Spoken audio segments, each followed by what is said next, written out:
Those are the last man. Been like a secret staple, works with Brew and Lane too, if they want to make the Brew core potentially. They played Coddle again. They played Coddle in a losing effort.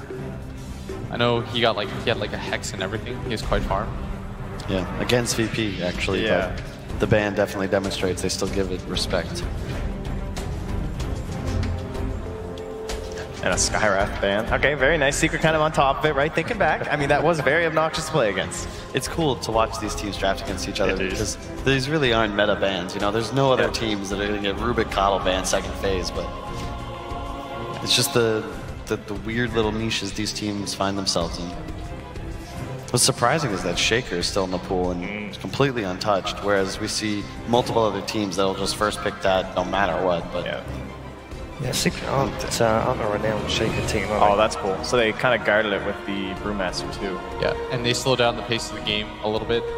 And what I like about Secret lately, and they've kind of adjusted, is I think what they probably learned from the VP series is we should slow down the game, not really play on their terms, be able to go into the late game. Like I really like it when VP or when Secret have the win condition for the late game. Yep. Right. When they don't have to rush things. That's where their greedier style, where you can allow Yapster to come online as one of your cores as well, really pays off for itself. But in contrast to that, do you think VP is just going to put pedal to the floor right now? So that's what I feel like when I was watching Secret's greedier style, I was thinking to myself, like, a team like Virtus.Pro or Liquid should try to take advantage of that and just take every tower, try to fight you around the map, fight for the lanes. Yeah.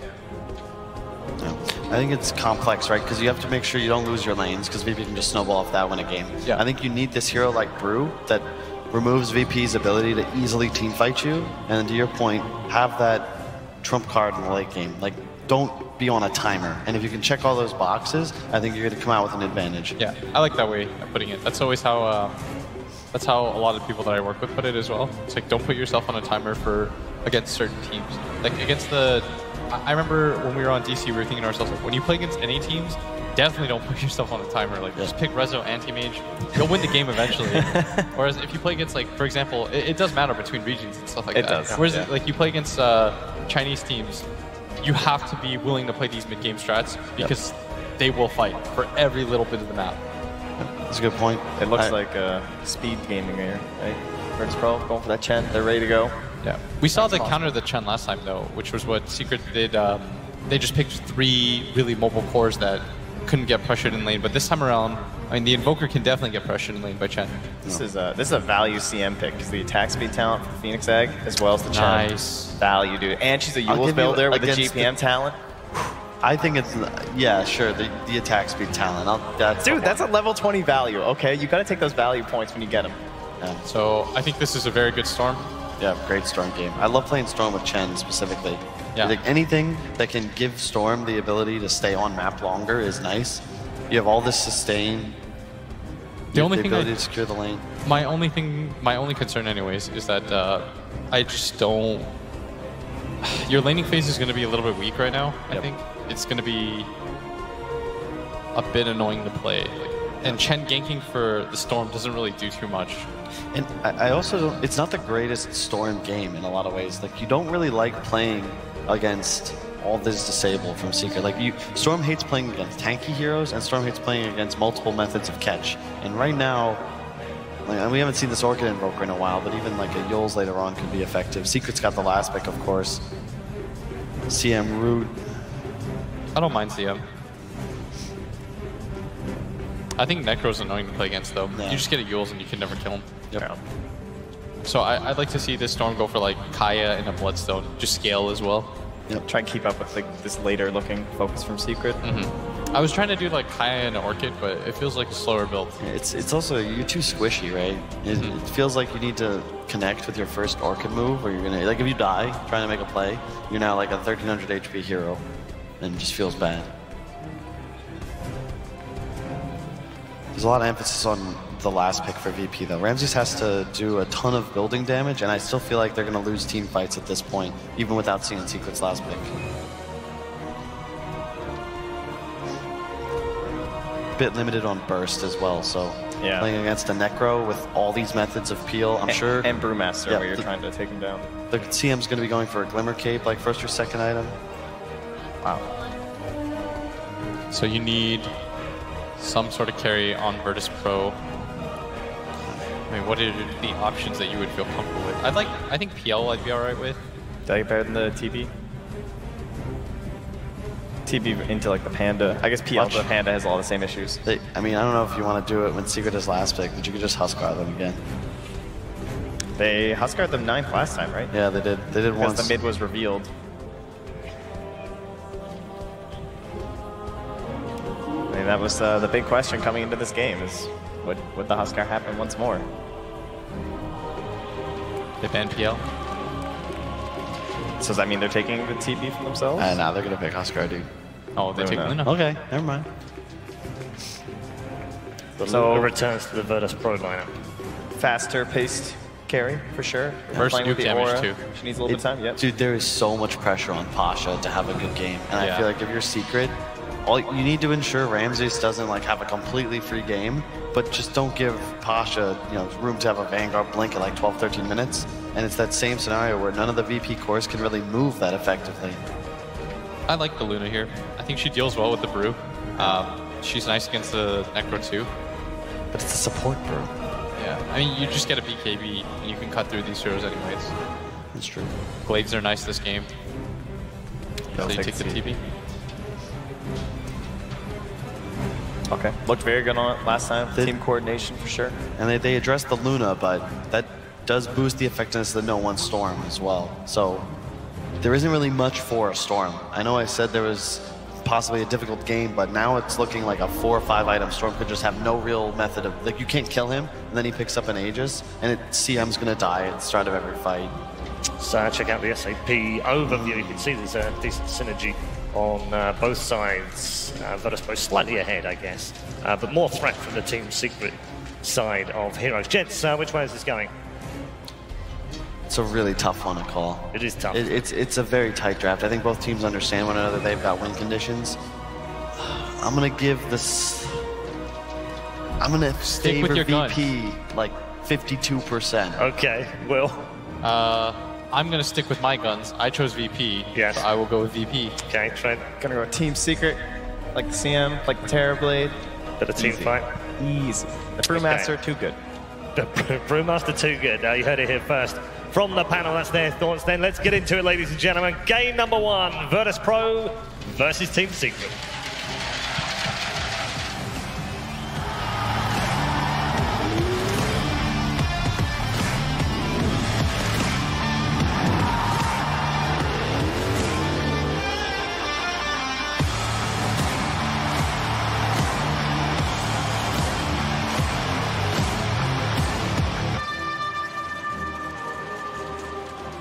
Virtus.Pro up against Team Secret. What a way to start the final day here at ESL 1 Hamburg. As myself, ODPixel and Fog are ready to take you through this one. We've just seen the two lineups. I think we've heard it from the panel. Sort of mixed feelings. Both sides seem to have a lot of synergy, a lot of things that could work out. The potential for a really strong Storm game for no one. Yep. What's sort of your big takeaway from what we've seen these two teams bring to the fray? My big takeaway is excitement. We've got Nisha on Terrorblade, we've got Mid1 on Invoker, we got no one on Storm Spirit. Come on, man. This should be a treat to watch. Hopefully we can have it to get to the point where we get those late stages for lots of crucial fights. But we're going to be looking a lot at this early game. In particular, I'm going to be watching Solo on this Chen, so how much he can actually defend his Luna. I mean, what are sort of the odds on this game going on to those later stages? Is there a lineup here that you feel could sort of crush the laning stage, really start to get ahead from an early mark? I think Chen is one of the bigger factors always to influence lanes. I think Pasha also needs to have a really good game for VP to get the ball rolling, but then looking at the grand scheme of things is the Storm Spirit doesn't have a crazy amount of disables he really has to deal with until some levels start coming out. Reaper Scythe, the Pando gets his split, but those disables, they're not really that reliable, right? Frostbite is their most reliable one once you get to that point. But I think this might be a Quaswex game that we're going to be see coming out of Mid1 so that he can actually go for the control that his team wants.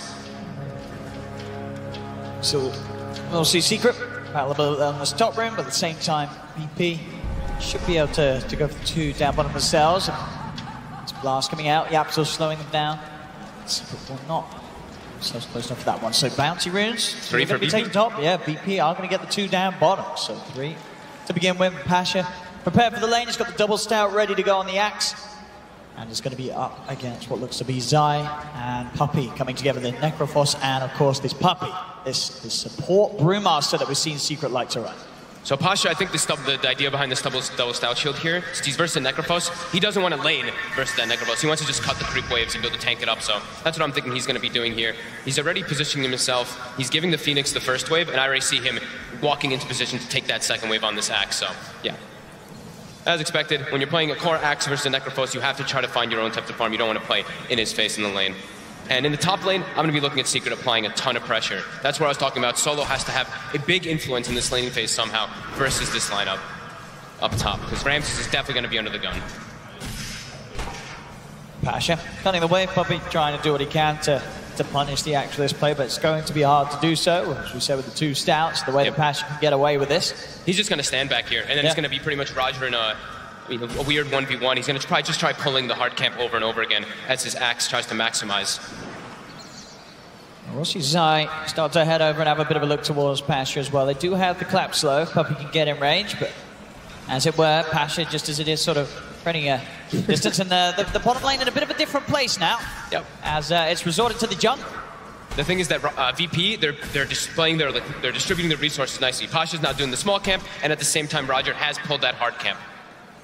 So great play by VP in the start in that bottom lane. But top, VP is getting pressured very heavily as well. These safe lanes are not really the safest. Although Zaya is still doing very well in those last hits on the Necrophos. This top lane Ramses only 2 CS at 2 minutes in compared to Nisha. 8 for 3 on this top lane. Secret managing to make sure that this dual lane really favors their own carry. Yeah. As Ramses, he's going to have a slow start this game on the Luna. that'll happen, right? The first meta usage, and your Chen isn't level 2 yet, so you can't get your creep. Now Solo has a creep, so we'll see if he can actually secure Ramses' farm up here as Nisha just constantly getting aggressive. They know Ramses is down to only 1 tango here, but this is where the creep comes into play. They'll try and fight back. They've got the Hellbear Smasher with the clap. It's a good amount of nuke damage, bringing Nisha down low. Yapzor tries to slow the two of them, but the vision there with the creep, it allows Ramses to get another Lucid Beam off. Nisha will be able to escape. As they, as you say, see the sort of first potential of fighting back. Just sort of doing what he can. Mid lane Puppey comes in for a bit of harass onto no one, has to TP away, and does manage to make it out just in time. No one's doing excellent in that mid matchup right now. 14-3 to the 9-0 of mid one. And we'll see how that sort of changes as the levels 2 start to build up. Bottom lane, Solo. The pressure pays off, gets the kill onto Yapzor. So it really is, as you say, you know, a lot on the Chen in these lanes. Yep. Solo starting to show his hand and even up on this top lane. Make there a bit of space for Ramses to get that farm that he has fallen behind in off the back of the first few waves. He's still not really getting a whole lot. Solo gets the kill, so his net worth is increased, but Luna is still all the way down to 900, and it just keeps having to use money for regen. So he's brought out a salve, but Ramses has, if you look at his inventory, he just has like circlet and the components of a magic wand, but besides that, he's quite naked. Yeah, absolutely out of regen at the moment, so it does have to hold back by the tower. Solo. See if Yapzor can chase this. He's catching up. He's going to have one more spell to go. Solo goes straight for the TP on the high ground, but he's not going to get out. Yapzor's in, has the blast just in time. Same time mid. Puppey comes in with the wraparound. He's got the clap slow. Tornado from mid one. Finishes off no one. A Secret quick to make moves back in both lanes. Roger seeing if he can get Yapzor. He does get the Fire Spirit upon him.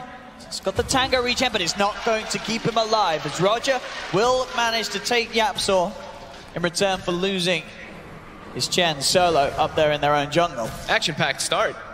You see Puppey, he's completely just left the bottom lane because he's like, all right, now we have this weird matchup where Axe is just cutting everything, and Necrophos is fine with this because he can actually farm and keep sustained even if he has any creep waves on him. He's even, his eyes maximizing nicely too. He's pulling into the neutral camps every single time while Pasha's doing similar. And is this what you have to do when you have an Axe on the opposite side? Is there just nothing you can do to sort of stop Pasha getting away with his farm? Because leaving the lane as it is, as you say, sure, Zai, he's going to farm, but Pasha, he's going to get free farm as well. You got to just accept it from the way that they did it from the start. They didn't see it coming, the double stout shield quirk, they don't have the best heroes to pull the, and they want to be sure to set up Nisha for success, right? They can't put so many resources into Zai trying to shut down a Pasha Axe. They need to make sure that their Terrorblade's getting good farm. But Puppey is making the rotations. Since they have this Quaswex Invoker, this Brewmaster is actually quite a big of a threat whenever he makes the move towards that storm. On top, people will get in. They'll be able to pick up the bounty rune with Ramses, and with the two of them, him and Solo, they'll find Yapzor. Lucid Beam gets the job done. Nisha has got the Metamorphosis. He'll turn towards Ramses. Ramses with the stick charge. Keeps his distance. Puppey and Nisha turn back towards Solo. Another Lucid Beam coming out as Ramses. He wants to go back in. He sees that Nisha's low. If they can keep the vision for one more Lucid Beam, he can do it, and he can. Ramses, despite how low he is, coming back in, securing the double kill, getting the TP out, back to the shrine. Perfect aggression there from the Luna. Bottom lane, Reaper's side. Comes down onto Pasha, but it's not enough to finish him off. And as soon as that plays happen, VP, you know, they find the double kill, they go back to the shrine, and they're now looking for smoke players. At the same time, Roger and Pasha, they're still playing around with Zai down bottom. They know he's not got any side. Again, these fire spirits from Roger bringing Zai incredibly low, and it's enough. Roger with the Phoenix play. It's mid one. Does have the Tornado. Roger is out of spell, so should drop to this. But he's making mid one work for it. Mid one's had to leave the middle lane for this, and it does get them the kill onto Roger. But both sides really testing one another, coming out with these fast plays. Top lane again, not again. Ramses and Solo? They should have this. Nisha's trying to hide in the jungle. If Ramses can find one Lucid Beam, it will do it. Yapzor is there to make sure he can't go any further, and they do keep Nisha alive, but we're seeing how much Ramses and Solo can do with sort of this chase down. The buff to the damage, and then these hard-hitting Lucent Beams just shredding the Terrorblade in lane. Yeah, and just how powerful Chen really can be. That tornado creep in that around that bounty area was absolutely phenomenal. Solo getting the right creep at the right time. And now Pasha, since he survived that original Reaper site, they were able to make that aggressive move, and now he's just going to go back to cutting waves. He's going for the Rush Hood build this time instead of like the Vanguard we've seen, since he's versus that overwhelming amount of magic damage as we look at Secret's lineup. They do just have a crazy amount until that Terrorblade starts getting fine. But Terrorblade, Nisha, he's now starting just getting bullied. His really constant Lucent Speed Bam is Lucent Beam spam is too much for him. Mid lane, Puppey tried to start picking up some levels. Roger and no one go aggressive on him. Mid one has now returned back to the middle. Tornado set up onto Roger. I mean, they get the kill on the Phoenix, keep Puppey safe. Pasha's hiding around at the side. Puppey's got to be careful that he doesn't come around on the trees and get caught out by a call. He won't. Mid one might, though. As there's the walk-in, Pasha has the call. They get on top of Mid one with the remnants. The dunk a little early, though. As Mid one gets the ghost walk off. I think he got the stick off at the same time as when the dunk came out. Stop. It's very close. Again, Solo just playing in this area around the secret shop, around the back of this tier 1 tower. It's making this top lane feel very unsafe for Secret to keep Nisha in. He's struggling to find the farm. We saw at the start, sort of the first 3 minutes, Ramsey's getting nothing. Now you look at the CS, he's caught right back up and he's overtaking the Terrorblade now because of what Solo's doing on this Chen. And once the levels start building up on Ramses, you're actually not you don't feel the safest as a Terrorblade. That high magic damage nuke is the bane of Terrorblade's existence early on, and Mid one will find another kill onto Roger here. Yeah, that quick sort of disable with the cold snap to mess up the dive. That was like 3 in a row on Roger that he's able to find there. As we'll see sort of how this pays off for both mid laners, is because Mid one on his Invoker being incredibly active, up and down the map. He's getting involved in these kills, but you look at the farm, the CS on the Storm, he's doubling it. He's got 54 CS and such. As you see, it's paying off for both sides. They're still even in net worth, despite the very different approach to the game with the heroes that you're using, both Mid one and No one. This is the playstyle that we've been seeing from Secret, right? Mid one is all about just hunting, going for frags in every single game they've been playing now. Doesn't matter the hero, he's just the big playmaker while they try to make space for Nisha. And Nisha, he's definitely gonna need that space. He's been bullied quite hard after having the first few waves go well, but after some levels get building up on the Luna and the Chen, he is definitely pressured and relegated to the jungle for quite some time now. Secret, they will find the tower. Roger tries for a deny, but Zai is there with the CS. It's 5 for 5 as it stands. 9 minutes in. Only under a 1K difference between the two teams at the moment. As we know, both have the potential to battle through the mid game. You've got this strong TB that's going to continue scaling on the side of Secret, and then the Luna VP, which is going to be potent at all points. Both teams are doing a similar kind of move here too. They're giving their supports now the mid lane. The big team fighters, Brewmaster level 5, Phoenix level 5, both of them duking out on the mid so they can have that 6, so that the next few moves that they make, they'll have at least an ulti to be able to take that kind of fight. But mid one, he's in position here. He sees that Roger's trying to get that 6, so he wants to try to kill him beforehand. And now the urn has been finished up for mid one, so that always allows you to get better kill threat and better kill movements as this Invoker early on. Well, those consistent ticks makes it hard for heroes like the Phoenix to dive away. Yep. With the urn and the cold snap upon him. So it can also be obnoxious for the Storm too. Like we have seen time and time again that you just get comboed down, tornado lands, the cold snap hits you, you get hit by EMP, and that's where you can get dropped. EMP this game could definitely cause some problems on the side of VP. Don't really know who's going to be the mana boot buyer. It would probably be the Chen, but besides that, you usually want to have at least one versus these Invokers. If you do just get hit by a big EMP in the team fights, it could just completely ensue disaster. Bottom lane, mid one, again with these movements, hunting persistently for action, and with Gabso and Zai, they'll get away with it again, taking Pasha down. This Invoker, one of the most mobile Invokers we've seen so far here. And look at this, immediately, mid one gets to the side shop, gets a TP, he's got urn charges now, so he knows he can just keep looking to set up for kills. He's probably going to call for a TP in the front after he gets a tornado connection on Ramses here, if Ramses doesn't see this coming. But he does, he's able to back away. Ramses has gone for the full farm build. I actually prefer this build to the 4 in Lucent Beam. You go for the 3-4. So you can always go to the jungle, you get that extra glaive. That last pointing glaive is really important because it goes from 3 bounces to 6 bounces, so optimizing your jungle.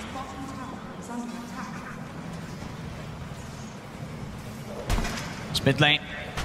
Two supporters, as we see now, have their level 6s.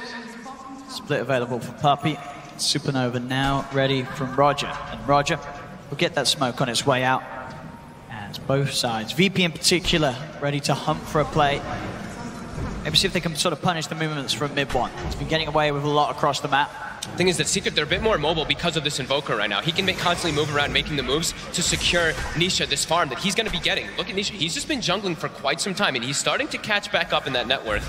His team, when they have their 4 as a unit on Secret, they are pretty strong. Invoker, CM, Necro, and Brewmaster, they will be able to take fights unless VP does have that number advantage. which I don't know if they always will, because, you know, Ramses, he wants to be doing the same thing as the Terrorblade, right? He wants to just be farming. So we're looking at the other 4 of VP. They could definitely struggle until Axe gets Blink Dagger versus Secret's 4-man team fight. Let's see what Mid1 can find on the hunt. Roger, alone in the jungle, just outside of the vision at night time. He's trying to get wards down right now, trying to make sure that they can keep tabs on Nisha at least somehow. So they place down now 3 aggressive wards in the jungle. It does get scanned. It does get scanned. You know that Roger's there. They'll know that that wall was placed around that area. Or at least there's a likelihood that it was. Indeed it is. So we'll see if Secret do look to play around that or look to take it off the map. Mid1's just going to keep looking for the hunt. Just every single time he sees some type of opportunity. Just always walking around and ghost walk that mobility. Solo has been isolated in the jungle here. Will be spotted out. Yeah, they'll settle for Solo. He will pop the Hand of God. No way he can escape as they'll take Solo, and they'll take his creeps as well. Holding them down with the Frostbite, they'll be able to remove the full Chen army.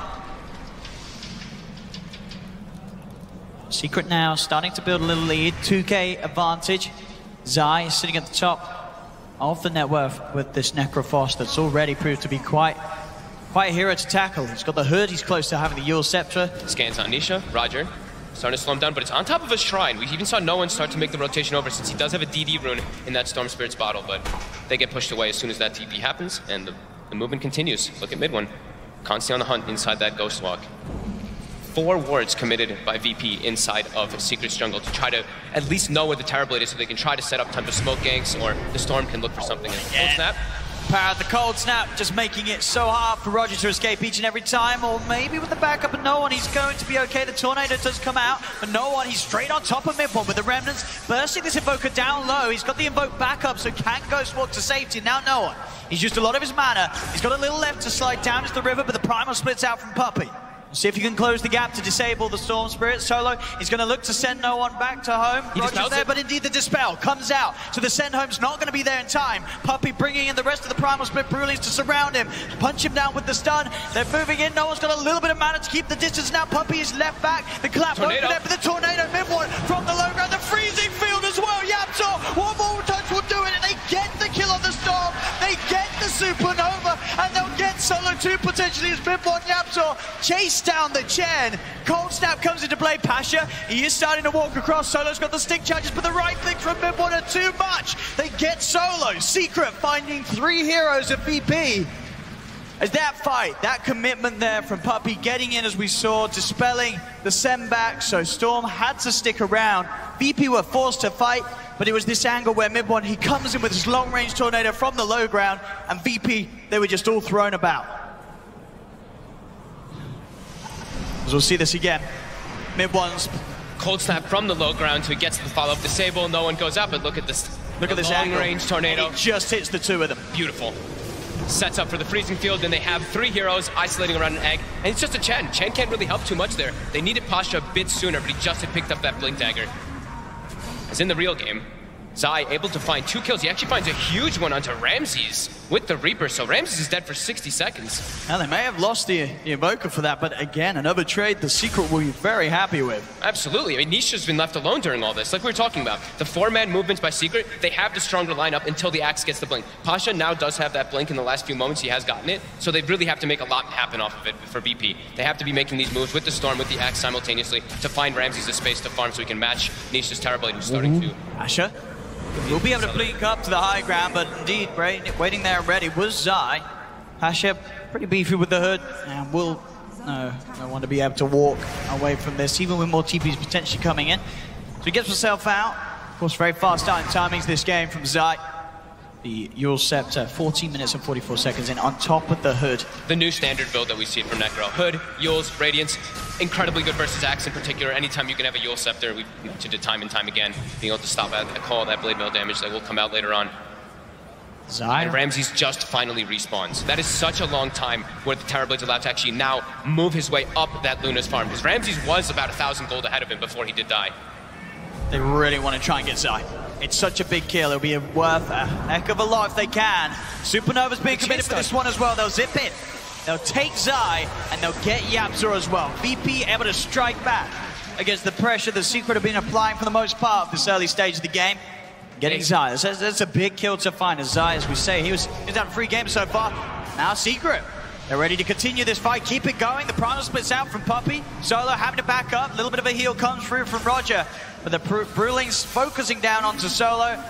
The escape, another Urn Heal, keeping Solo alive. Mid-1 does have to Ghost Walk because no one made the zip straight towards him. Ramsey's there as well. They'll get the call, the control straight onto Puppey as the Brew Primal Split ends. VP more than happy there for Secret to keep that fight going as they get those 2 extra kills. The top tier 1 tower does get taken meanwhile by Nisha. Pasha tries to come in to defend, but with the Metamorphosis up, it's a little too much for Pasha to deal with. Roger will be left behind. He's looking for it. No point messing around with the Fog Winking, just for out a Tornado. And top lane with a freezing field. Not only will they get a tower, they'll get Pasha as well. And Nisha finally gets involved in a kill now too. 1-1, 148 last hits on this Tower Blade.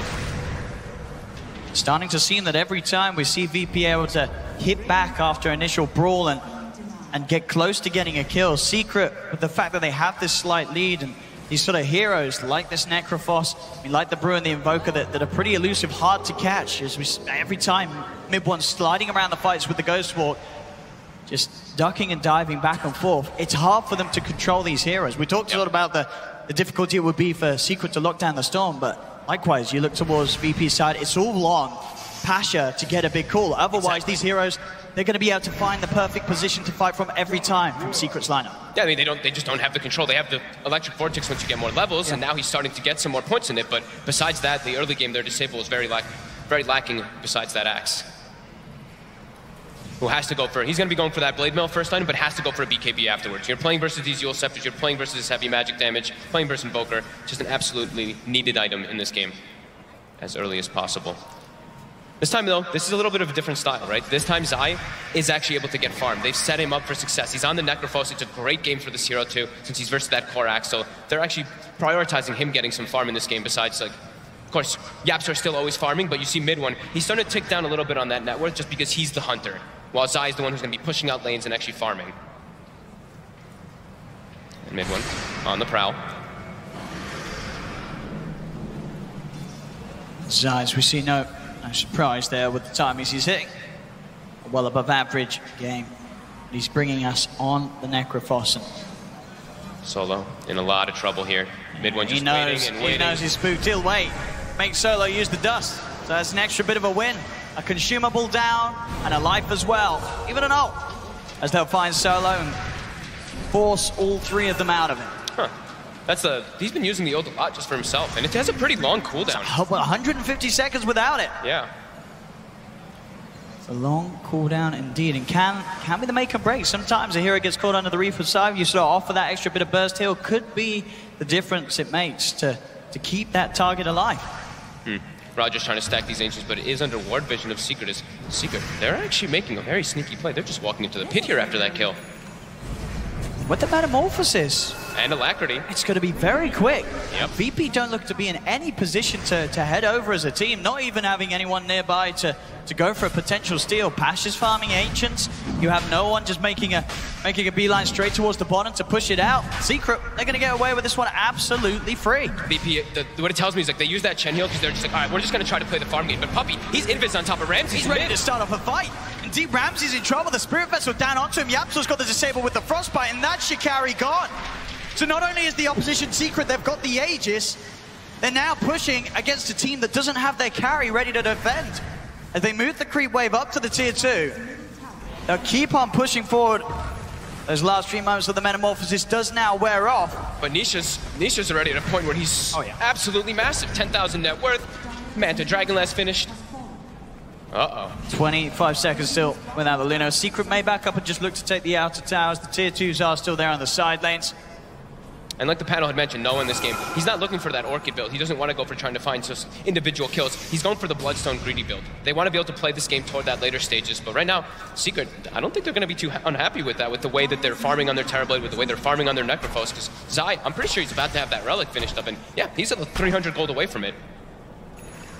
And that really is the sort of the power of having a Terrorblade in your lineup. Sure, you know, he gets to late game, he's scary sort of at all points, but because he has this Metamorphosis, you can see 20 minutes in, you take a fight, make sure that you have the numbers advantage, you can get in there and you can start threatening high ground incredibly early with this hero. And especially when you have a hero like this Brewmaster. I mean, Puppey's been phenomenal on it every single time. He's straight in every time. His splits have been like just perfect. He's just finding the right heroes, he's in the right place at the right time.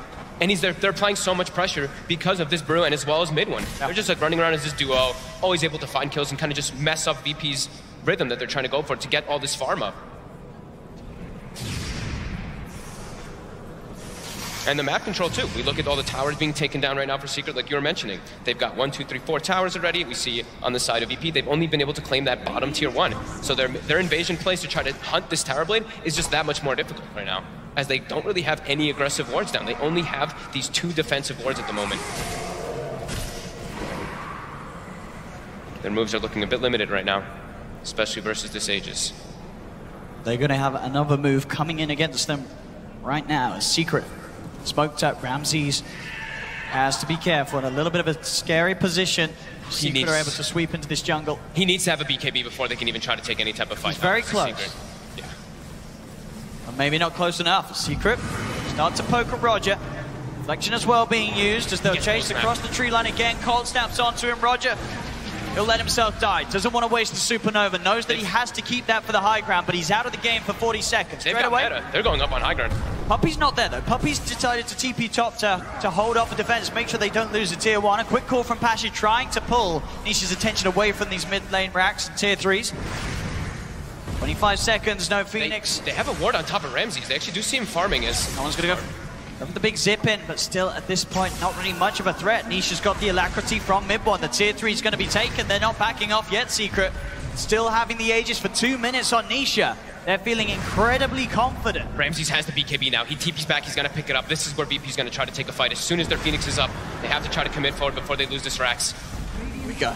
This is the timing that VP needs to do something. The melee Rax falling low. The MP's gonna be laid down. No one goes in the back of it all. Ramses moves in with the BKB and the Eclipse. They look towards Nisha, trying to get himself on top, and he's gonna have the edges to even bring down once they can. The egg take him down once. He's gonna be off again. The egg comes through. Zai does fall. Can they kill that Terrorblade a second time? Nisha starts to walk off. Quick proc here from the Storm Spirit, the jump from Pasha. They've got the further disable. Lucid beam down onto Nisha, zip forward, but he gets the Sunder off onto Solo. He's back up to 4 with the heavy damage from VP. The knockdown. Yapzor with the freezing field keeps them away from Nisha. Nisha survives. And Secret, can they actually finish off the racks? Oh, no one gets Nisha. In. No one does him straight back into the fray. He's not done with just Nisha. He gets Yapzor as well. The Rax has survived, both of them. Kept the Rax alive. Even though Secret was somehow able to take that initial fight before some of the buybacks come in from Pasha, no one's able to make that zip play. They could have finished the Rax off. As VP pushed them back. Look at the gold that he got for the kill on Nisha too. 1,036 gold, even though he just got that Bloodstone, lost some charges initially, got some right back. I mean, we'll see this again.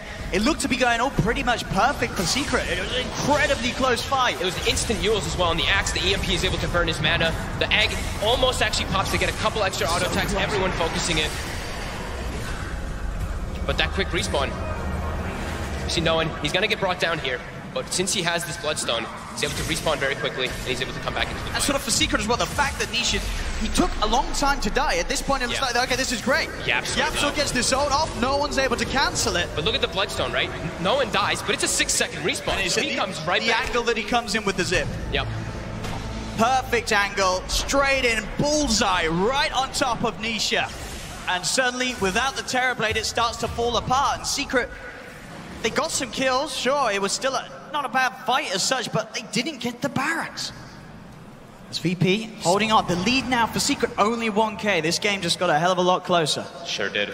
They split the damage on the Rex too, right? It's down to 70 on the range, and it was down to like 130 or something on the melee Rex, so just a little bit too much split damage. They could have probably focused and gotten one of them down at least. And now they finished up the Radiance 2 on Zai. I mean, that was an opportunity push, right? They got a kill and they wanted to try to get something big out of it, but VP, they got some key item timings. The BKB on Ramses and no one with that Bloodstone.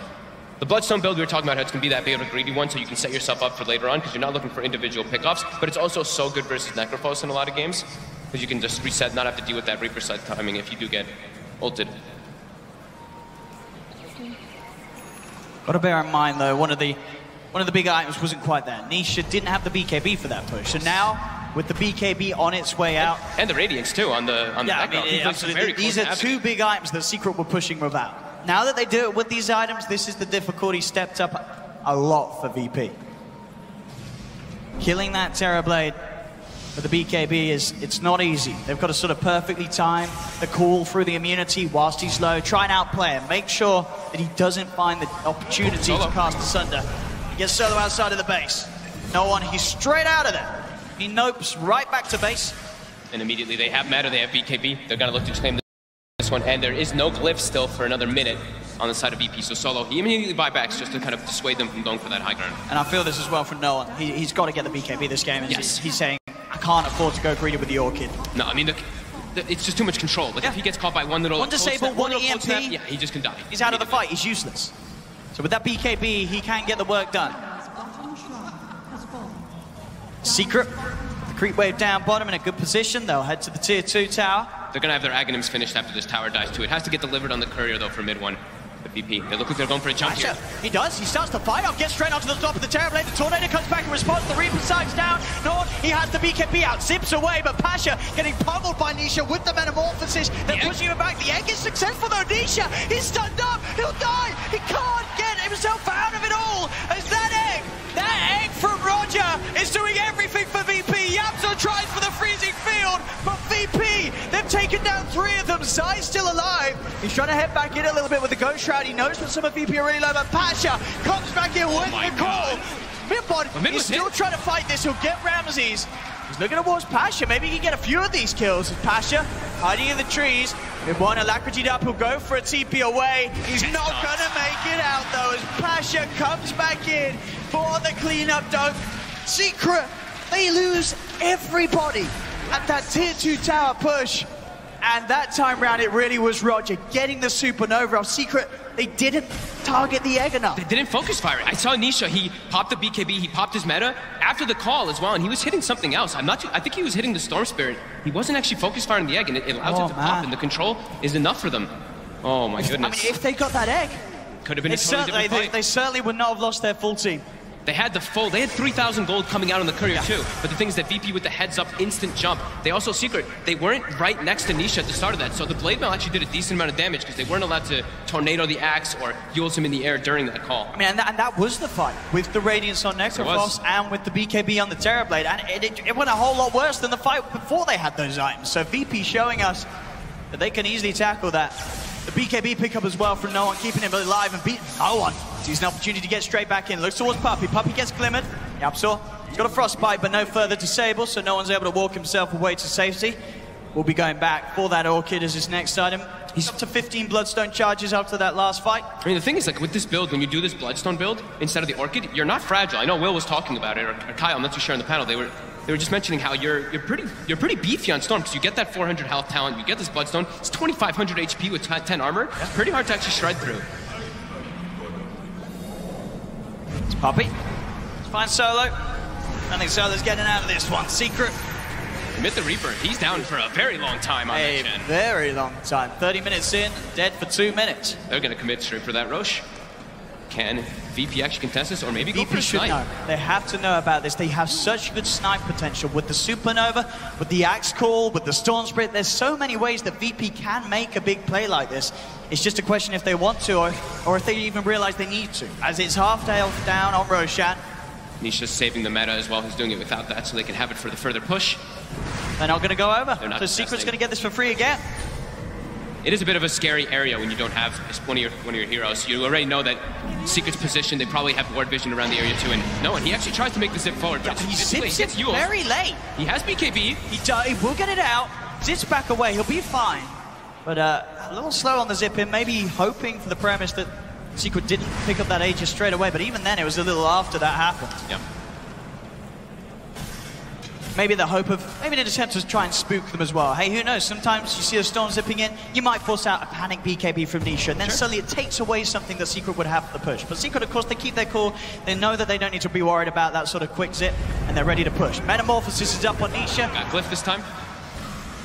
Still without Solo for 45. The brew split immediately by Puppey. He's not trying to mess around. He doesn't want to get caught out, but he has to watch out. His Brewlings can die to the Luna Glaive. Asher has got the call to control the 2 of them. Frostbite's down onto Pasha. Nisha focusing the barracks. They'll jump in with the Vortex. Glimmer Cape keeps Nisha safe. He's still got half of his health pool available, and they will get away with the mid-rank this time. They take the melee and the raid. Nisha actually sundered his own illusion when it was not the ideal Sunder. Doesn't really change his HP at all. He's still fine. They still have the components of Roche, Zai still holding on to the G's, Nisha still with the Aegis. They got what they BKB ready, they'll play it safe. And Solo will finally start respawning. That was a very, very long, that was the longest Chen death I've seen in 30 minutes, I think, ever. But you see how Puppey, no hesitation.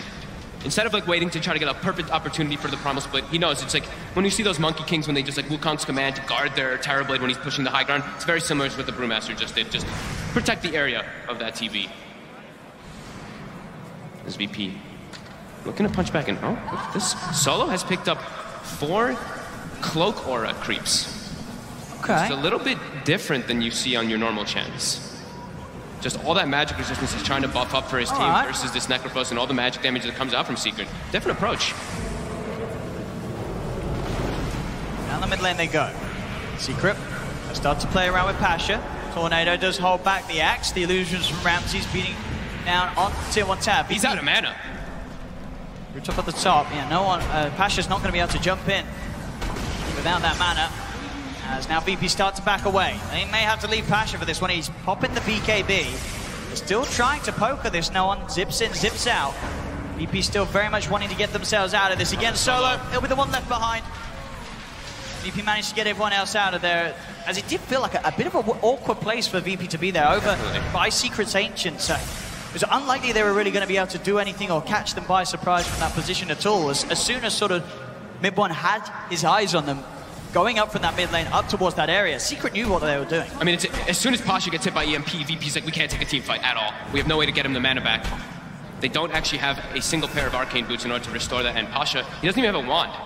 So if he does get hit by any of those, if he gets hit by any of those EMPs without that BKB, it can be absolutely detrimental to VP. Secret back on form. Now they've got the level 22. They've got that 10-second reflection cooldown, or minus 10-second reflection cooldown. So you saw it, and especially with versus like the Chen too. Like if the Luna's next to him, the Chen creeps all get shredded by those glaives.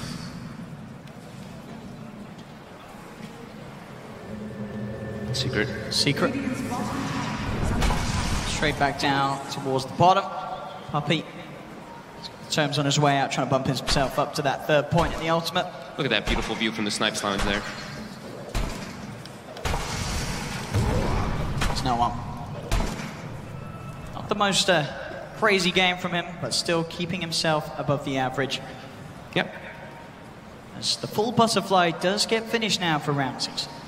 So have that extra little chance of sort of staying alive against the beatdown from Nisha. So Nisha, what's he going to look for? He's going to go Scotty. He's just tanking up. Yeah. Tanking up, BKB piercing slows. You know, it's like the usual build-up for a Terrorblade. But yeah, that butterfly evasion could come into play. We definitely have to watch out for it. How are those BKB timings? 8 seconds on Ramses. How's no one doing as well? No one's also at 8 seconds. Nisha's got a little bit more to work with that 9-second BKB. Secret spreading themselves out, getting these bounty runes for now. And Zai also getting toward that critical mass as well. Has finished the pipe earlier and has queued up a heart very close to that one. He's going to be very tough for them to bring down. He has so many different ways to play in defensively, and he has a cheese on top too. See here, Puppey versus Roger both getting so much done in these fights, the way that we've seen Puppey go in this primal splits. At the same time, Roger, some of those supernovas, really just keeping the game going for VP, as Secret had many an opportunity to roll over that. He's got Valat, Andre there. Enjoying the game, watching the local boys on VP to see if they can do it again here in another ESL.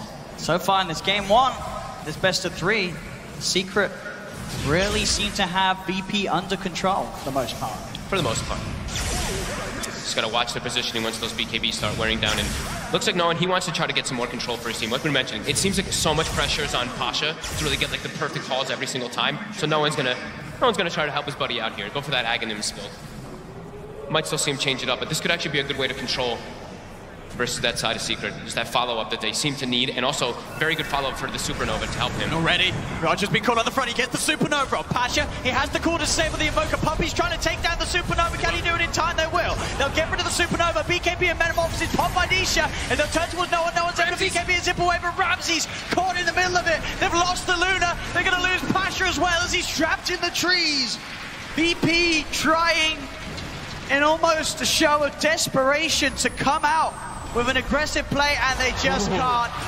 The bring down there from Puppey just in time for the Sunstrike to connect, to really rub salt into the wounds. As VP, they lose 4. They do not get anything from trying to invade Secret's jungle. And now Secret, they're ready to push back, strike back. There's no buyback on Pasha.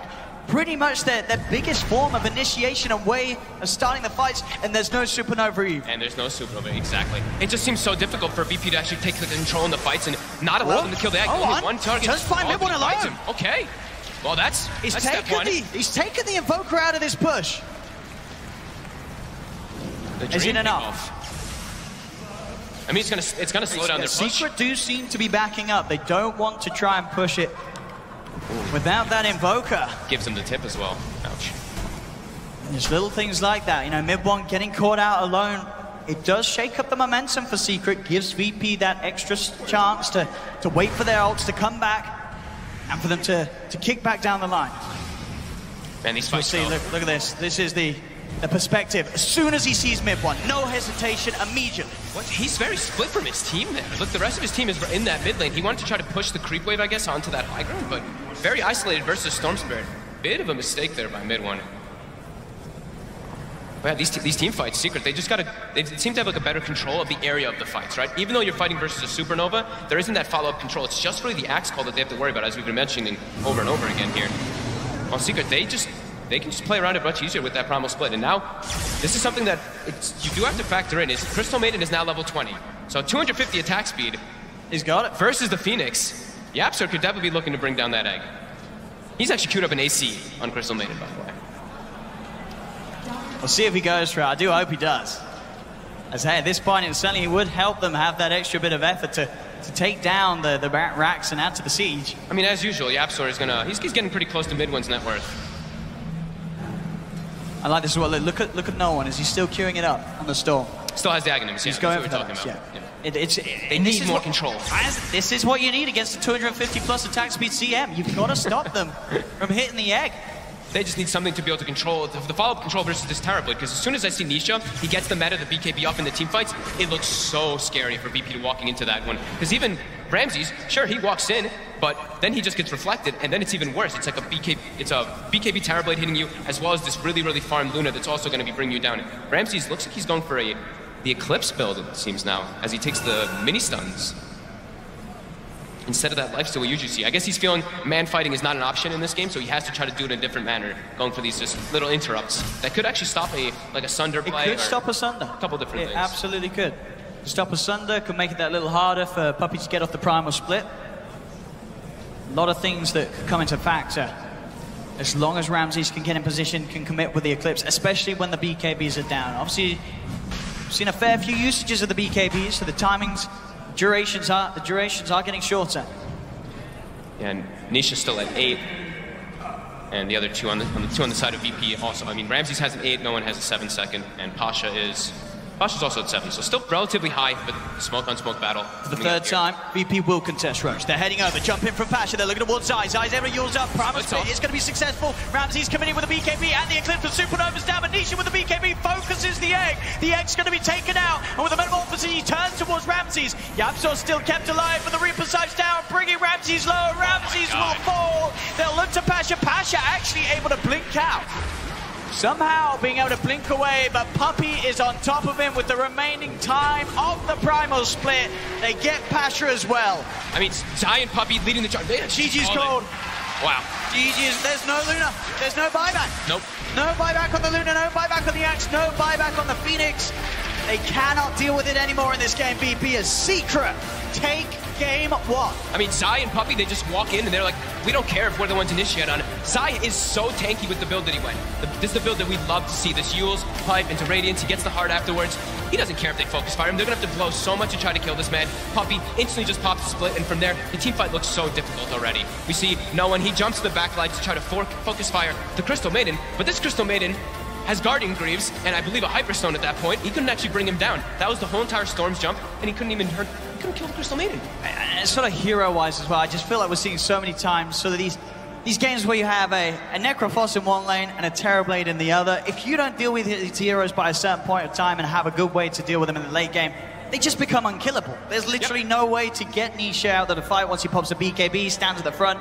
And as we saw Zai as well, even just after getting those first 2 items, the Hood of Defiance and the Yule Scepter, you have to commit so much to actually take the Necrophos out of a team fight.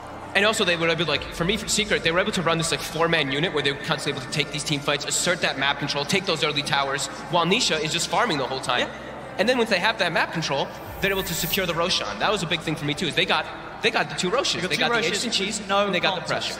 Exactly. VP did not get anywhere near to the pit in terms of trying to stop them from getting away with it. So as it were, Secret taking this game 1. VP, they're going to have to pull something different out if they want to have a shot at this series in game 2. Back to you guys on the panel. Thank you very much. Yes, Sody, Pixel and Vogt with our commentary in the first game. We'll be back with them, of course, for game number 2 in this best of 3. Let's find out what our panel members thought of that one. Kyle, Blitz and Trent are back with us. Kyle, we'll start with you. It's good performance. Oh, yeah, good game. It was a great game. I felt like it kind of exemplified both team strengths, where Secret, I think their itemization was on point, and the way they were taking these engagements, they got every Roche, like the way they controlled the map, like they're just playing crisper as a squad. And Puppy's Brew, that last team fight, you could see the BKB Pasha blinks in to taunt the Brewlings. Ramses hits them for like 5 seconds. Puppy doesn't even die. Like that was their whole contribution, these 2 cores, and they just crushed through. Yeah. Well, it wasn't all plain sailing for Secret, was it? There were moments in there, and there was a couple of very good team fights also for Virtus.Pro. Yeah, I think going high ground against VP's lineup was always going to be a little bit difficult. Some of the storm tricks that you can do, but I mean, at some point there was like this air of inevitability, especially when you looked at how the team fights were starting.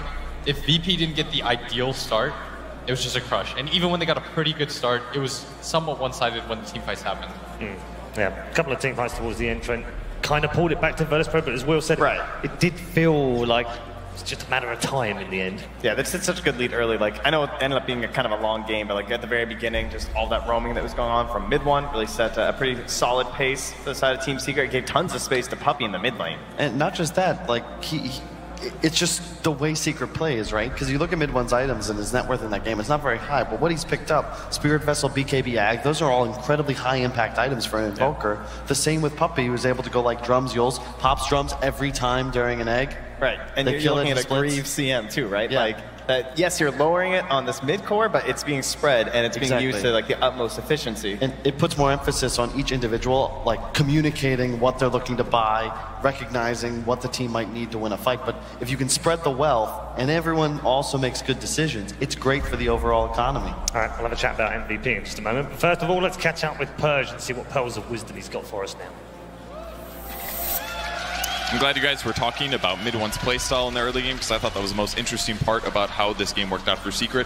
They had the Invoker in the mid lane against the Storm. Now, normally when you go Quas Wex, what ends up happening is you don't get as many last hits, you don't have as much damage, therefore the other guy usually gets a lot more than you. But what was kind of cool about this is that, yes, he gets worse last hits, but he can contest and possibly kill the Storm if anybody rotates over, which did happen sometimes. So that basically forces Storm back into the jungle to try to pick up his level 6 so he can actually do something on the map. So this means that mid-1 can actually leave his lane, and there isn't as much of a threat because Storm isn't necessarily in that lane the whole time dominating, pushing lanes. So this means that mid-1 can basically move around the map and make sure that his other cores do really well. And since he's Quas Wex, he's not going to be that much of a carry, which is going to allow him to stabilize Zai's lane and let Zai get a Radiance and eventually become a carry himself. So he, like yesterday, we watched Ori in one game where he was tiny and he was roaming a lot and it didn't really work out.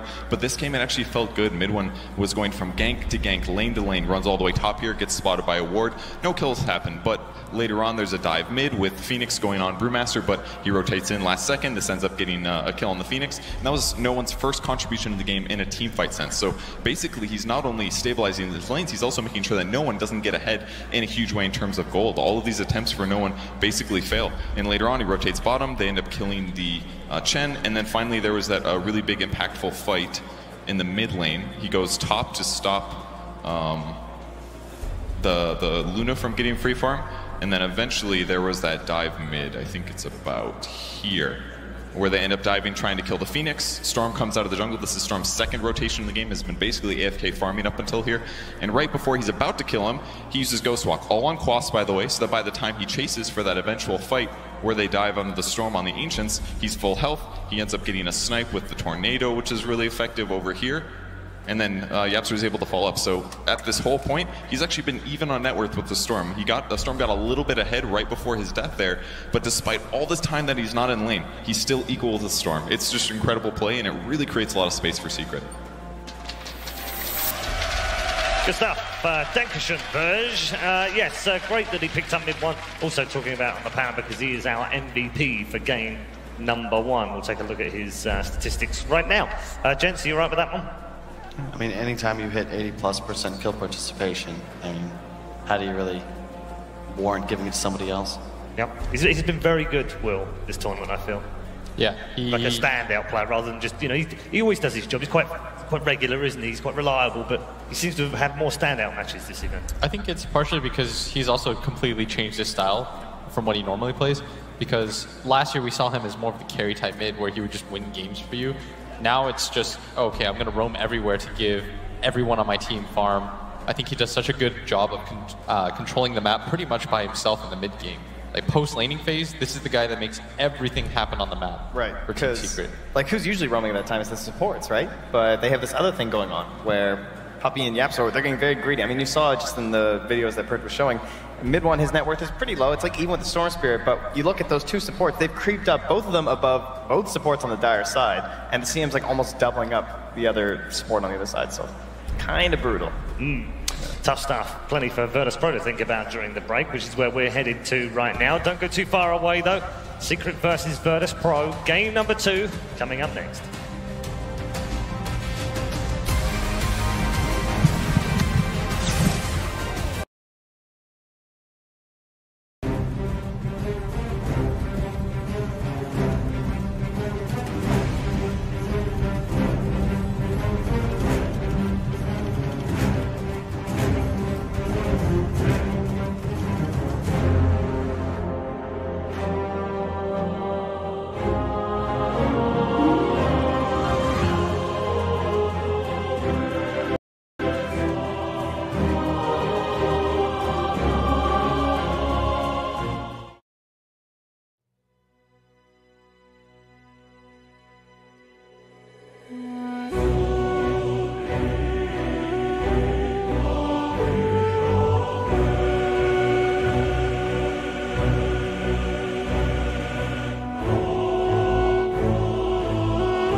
Yeah, I don't know, but cool note real fast that Secret chose Radiant and VP chose second pick.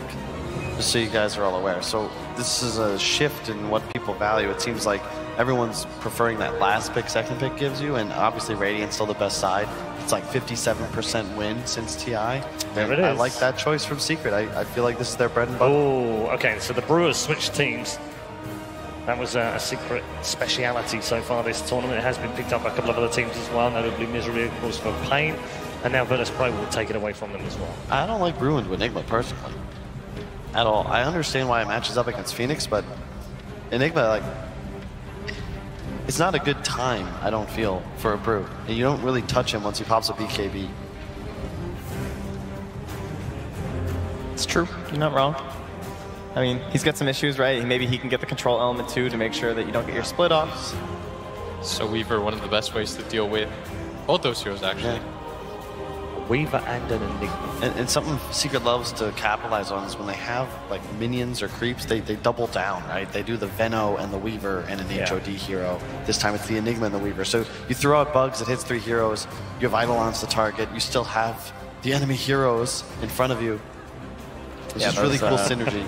Those Venom wards are also still in as well. Yeah. Not banned out the first phase. Yeah, Enigma also forces like that lane. If he's not like completely crushed, Enigma's going to have a level advantage and usually start to push the tempo around 8 to 10 minutes. What do you want to complement that? Is a core like Weaver that can easily rotate around the map at all times, dive aggressively, and play into Enigma's lane because Enigma can't really leave. Do you think VP are inviting a Drow pick here?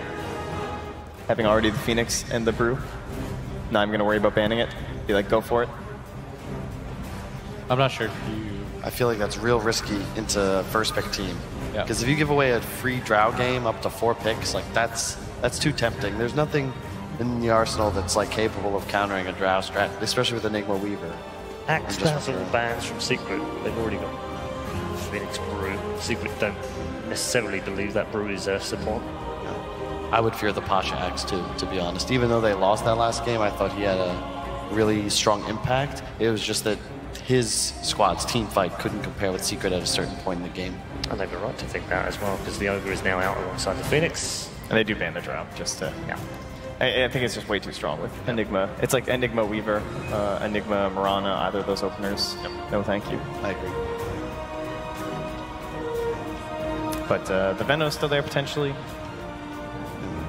For now, should just be like a no giveaway support, likely. Yeah. Well, that still it's exists. which strength hero Yes. do we feel like picking to run at enemies with my Enigma?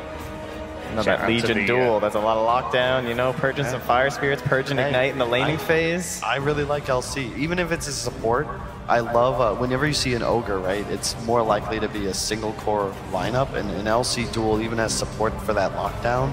It's just a nice tool to have because it makes a lot of heroes VP would potentially want to pick far less appealing. TB, PL.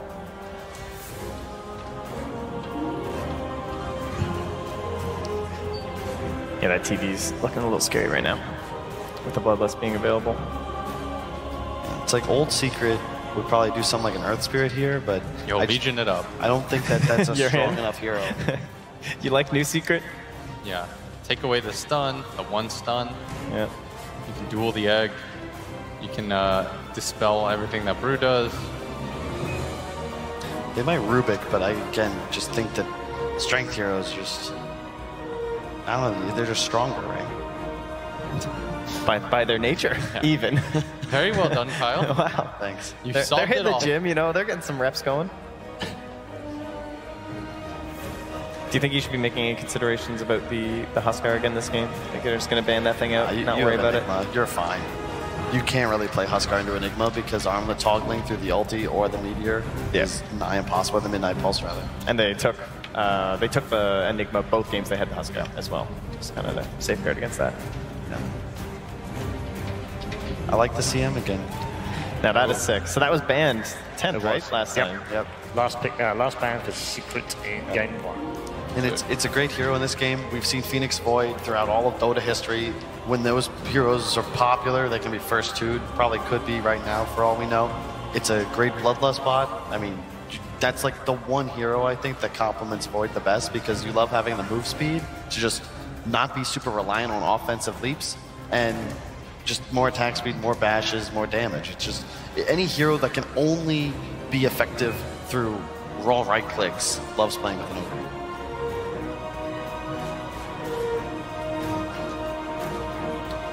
Interesting. That's a ballsy pick into a brew Void.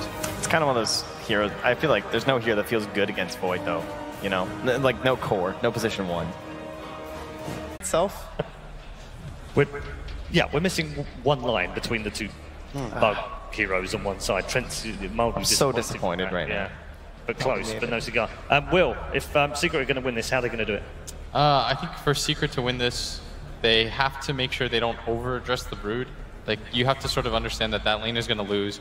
You can gank him in the mid-game, keep him down. It is still a mid-game oriented hero. You just have to focus on winning your other 2 lanes as hard as possible. Okay. Is this a 10th big Brood that wins a game yet again for Virtus.Pro? Let's head back to our commentary team. They're ready to bring you game number 2. It's Odie Pixel and Patient Zero.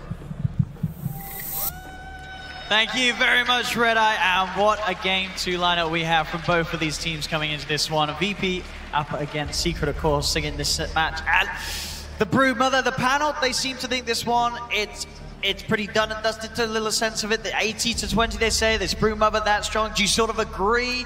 Are there a lot of ways that Secret can deal with the Ramses Brood, or is it going to be a bit of a rough one for Secret off the back of this draft? I'm going to look and see how they put the lanes. I don't know if they're going to put 2 heroes to actually focus on him, or maybe they're going to use the Enigma to kind of deny stuff here. I'm really curious, because it's definitely a good Brood game. There's not really the control. There's none of those ideal lane, like heroes that can actually just lane burst him on their own.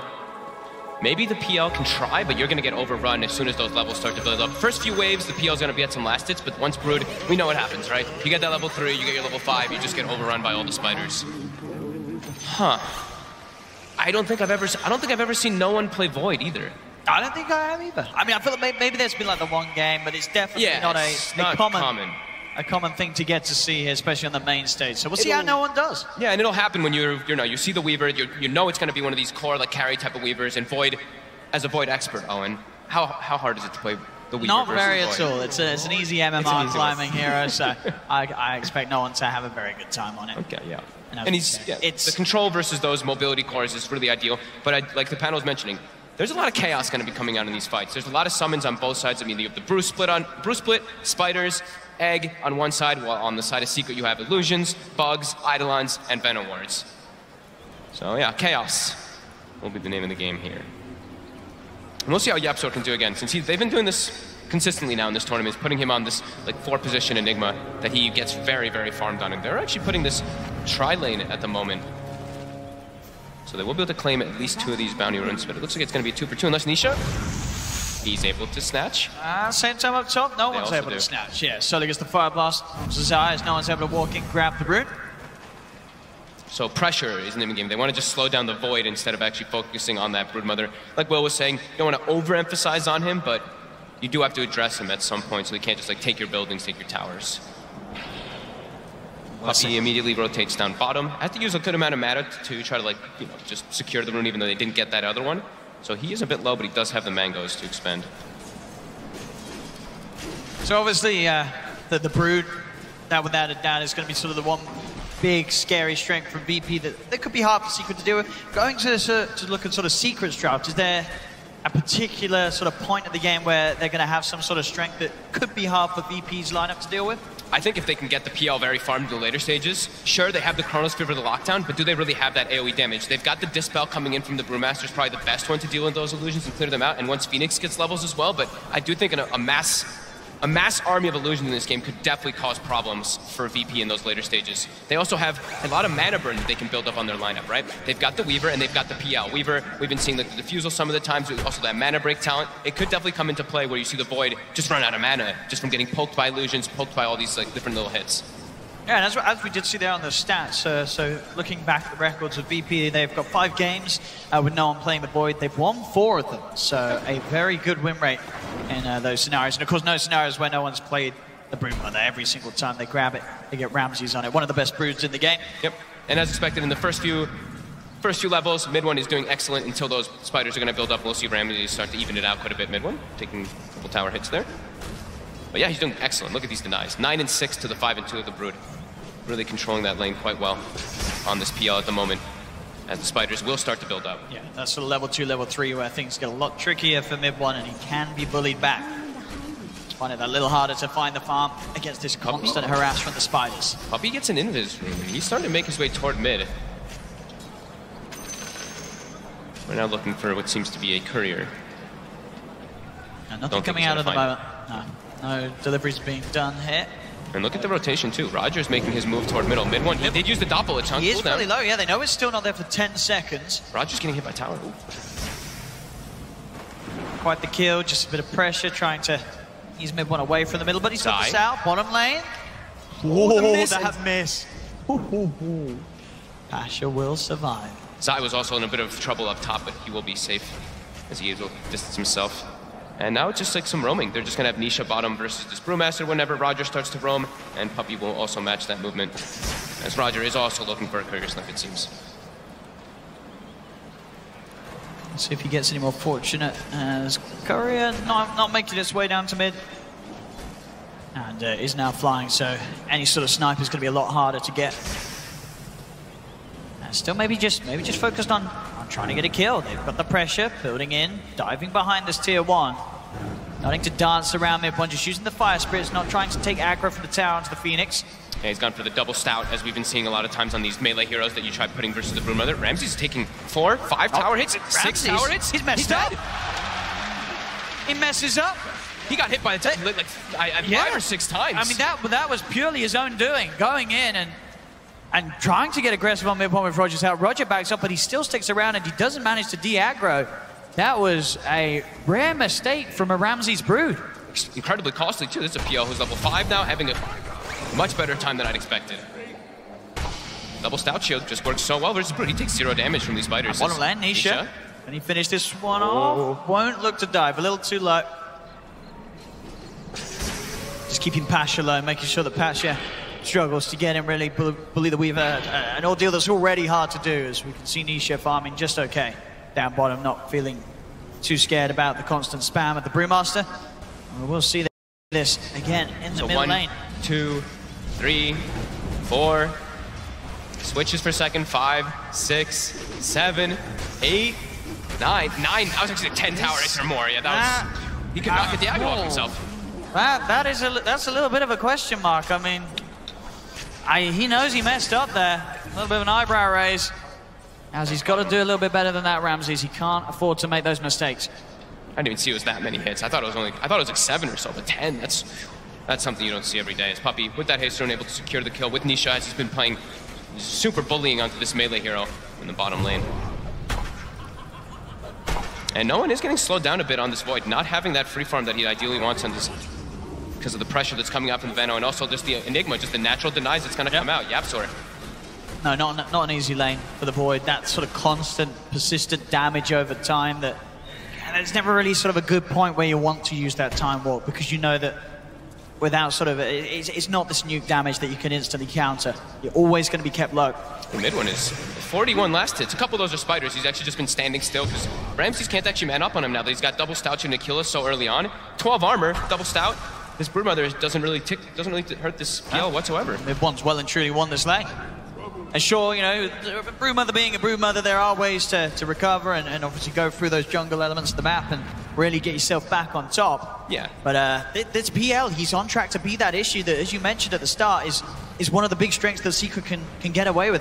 They can sort of sail mid one towards a good diffusal blade timing, get him moving around the map, get him on top of this Void before no one sort of picks up his main item. VP's going to be in trouble. And at the same time, top, no one's getting pressured. Bottom, Nisha does find the kill with the Shikuchi in top lane as well. No one will die. Oh, as goodness. VP, I mean, they're losing every single lane. As they are 6 minutes in, they're 3k behind. It's 4 for 0. Ramses, he's coming close, trying to dive underneath this tower. For Puppy does get it. So at least find something, but it's a rough start for VP across the map. And Ramses, he's cutting the creep wave. So what Midwin's actually doing is he's just like, okay, cut my creep wave, I'll cut yours. And he's actually feeling, he's going to take this mid tower before a Brood does as a Phantom Lancer. He's got it on the first catapult wave. It's 6.5 minutes in. Mid one is playing outstanding out of this lane. It's sure, you know, there's the PRs we've seen with the stouts, it's great, but this is a lane where a lot of people would buckle against the pressure of the Brood. and he absolutely hasn't. He's owned that middle lane. A little bit down to the mistake there from Ramses, but as we've seen at this level of Dota, you can't make those mistakes in the first few minutes of the lane, otherwise it can be the lane just over. As mid one at tower, now starting to head over to the Ancients and jungle potentially of VP's half of the map. Safest place to be. What do VP do against this? They don't really have ways to head over and punish this PL as mid one is getting too big, too fast. Down bottom, ooh. Primal split. Does indeed come out in time to save him, but it will not be enough to fight back. As Nisha, you can see there, even seeing if he could chase down. He's still chasing the Primal Split. Maybe seeing if he can get the kill after the Primal Split ends. He chases again. He's going to find it, I think. He's on top of him with the Shikuchi. Oh, he doesn't get it. The greed, it punishes him. You can see that. I mean, you knew how low the Brew was going into that split. It was always going to be tempting to chase him down. It cost Nisha his life. Mid lane, back towards the action where Mid One and Puppey are chasing down Solo. Solo will head towards those Ancients. Maybe see if he can go for a deny. Surrounded by the PL army and will fall. Jump forward for no one with the Time War because he goes straight towards Puppey. They'll get a trade. Mid One, he's still trying to fight this. There's 3 against 1, but he's beating down onto Roger. Roger, he's trying to run. So the Phantom Rush forwards. There's Mid One. He's taken 2 kills. Can he get out? He's got Doppelganger back up in a second. He should be able to walk this off, and yet no one backs off. He knows that he can't chase Mid One. As Mid One just continues. And look at Ramses out. Oh, they're going to get him as well. Potentially the Frostbite. A Spirit Lance if he's got it. Doppelganger jump forward. Spirit Lance wasn't back up in time. Ramses will escape, but this Phantom Lancer. The pressure he's applying, he's forcing the rotations from VP, and because of this, look at top lane. YapzOr is now taking the tower. He's got Arcane Boots and a Buckler. Him and Zai just have dominated now this top lane, and no one, he's at level 5 Void. Secret just seeming to be on another level in some of the games we've seen on this main stage. Look at Ramses. Up against VP, they are crushing it so far. This game 2, 4K advantage. 3rd fastest middle tower here, and it's by a Phantom Lancer versus a Broodmother. I don't think that you would expect that. Absolutely not. This is just straight up outplay from Secret. As every lane being constructed and performed to a T, and VP is struggling.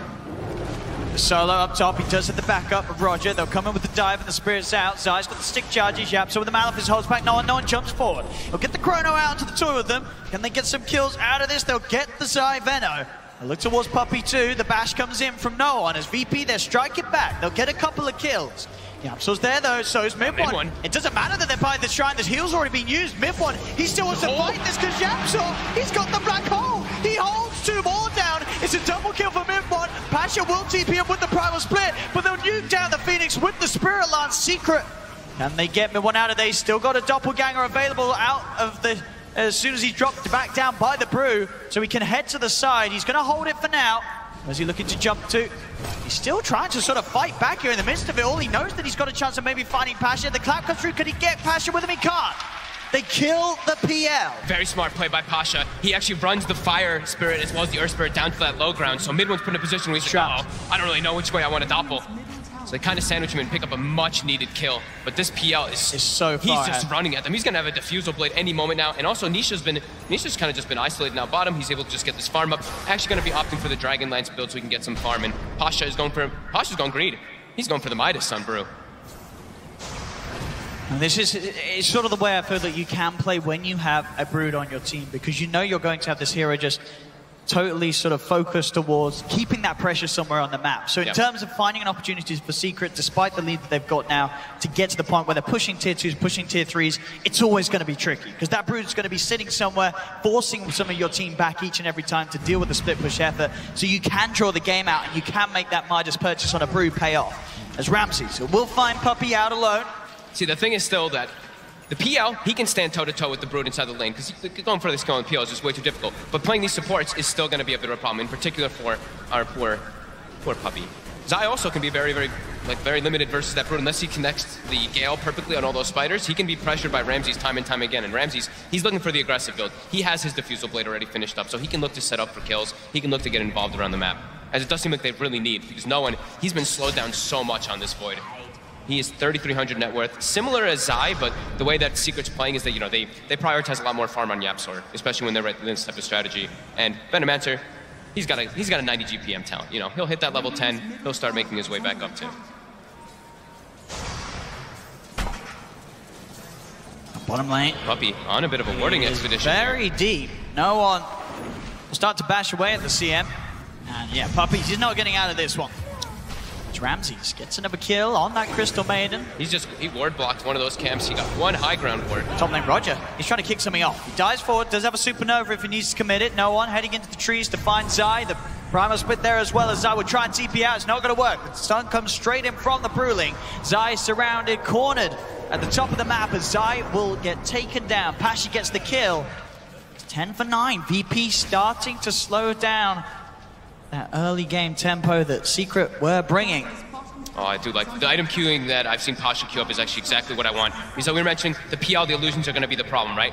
He instantly queues up that Radiance, so he can have that scaling, and playing versus Radiance, if you are a Phantom Lancer, is one of the most obnoxious things. I love this, if Pasha's actually able to get it at a decent time.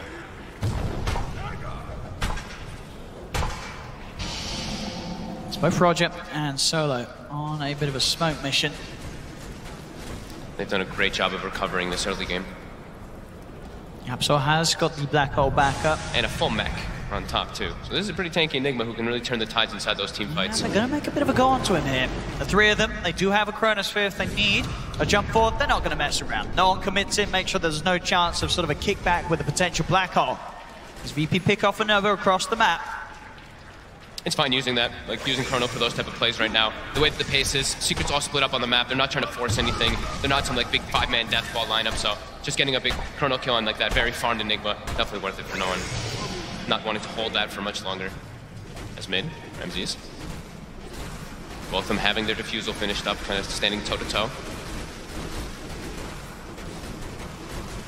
Of course, at all stages of this game, the control for the Brood is a little lacking. Sure, they can slow him a little bit, but as soon as he's in those webs and with the free puffing, he's out of there. It's down to sort of the CM to be in with the Frostbite, but a lot of the time when CM is under the front, he dies straight away. Roger dives away, and the bugs fly through. With the Gemini attack, Nisha gets the kill. Pasha has the TP out with the Malefish. Yapso cancel the TP. Secret take a couple, and he's dead with that Midas not used, so 30 seconds of efficiency lost. And quick movements, right? They know Supernova was used, they know the Bruce Split was used, they know Chrono was used. That's when they actually are like, okay, now we actually can group together. Now we do have the potential to push with these Eidolons, with these illusions. They can threaten these tier 2s. VP's teamfight is not ready. And you can really feel the pace that the Secret want to play with. You know, getting the Vanguard on the Venom, as we saw getting the mech on the Enigma ASAP. They're building up all these auras, all these ways to push through. We'll see if he does want to get sort of an early Crimson Guard, or if he does go back for the pipe.